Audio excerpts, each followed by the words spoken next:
The arguments for the existence of God are like the lyrics to familiar television jingles. Sure, intelligent design doesn't make a lot of sense, but everybody knows the words, and sometimes it's fun to sing along. So, the Thinking Atheist presents our top 10 favorite creationist arguments.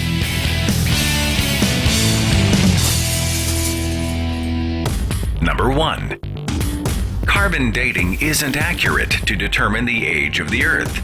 Well, perhaps that's why carbon dating isn't the preferred method for dating rocks and fossils. In fact, there are a great many methods of radiometric dating that accurately measure the decay of radioactive elements in rocks, meteorites, and fossils.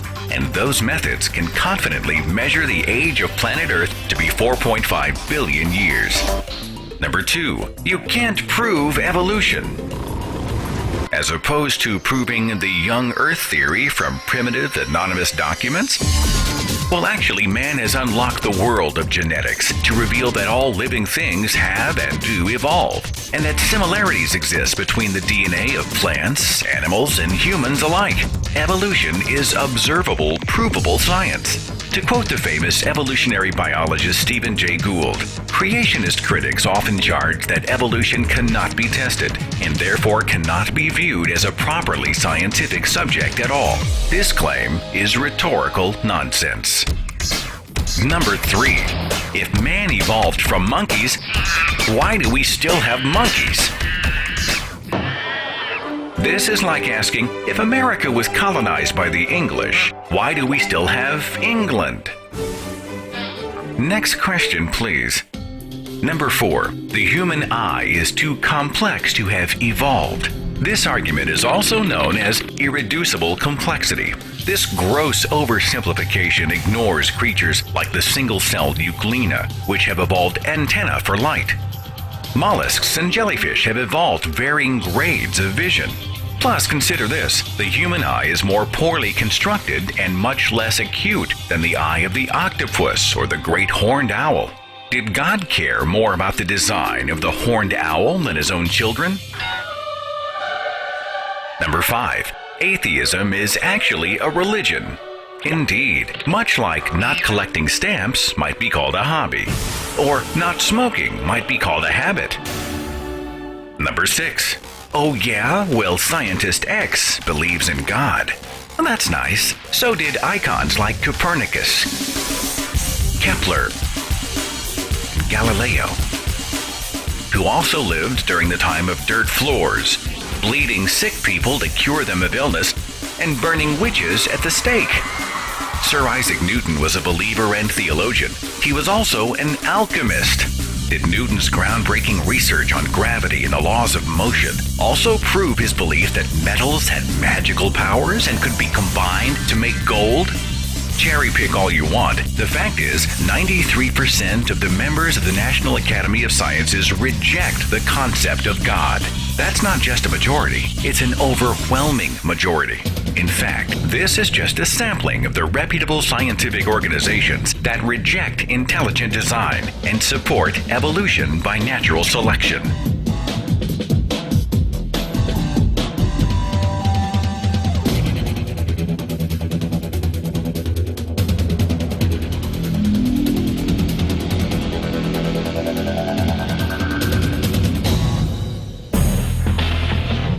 Number 7.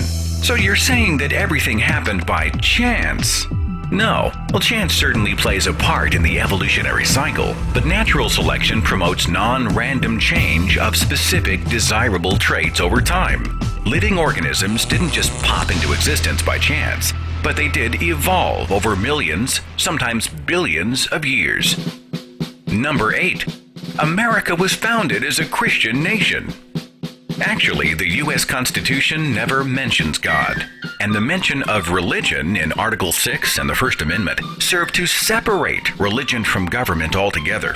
The words "In God We Trust" weren't printed on American coins until 1863, after a religious surge during the Civil War. Paper money didn't have it until 1957. The words "under God" weren't even in the original Pledge of Allegiance. They were added by Congress in 1954.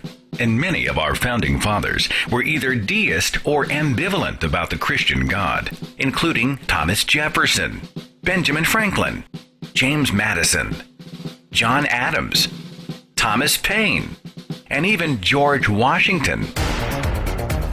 Number 9. The second law of thermodynamics. We love this argument because it is thrown out so flippantly and with so little understanding.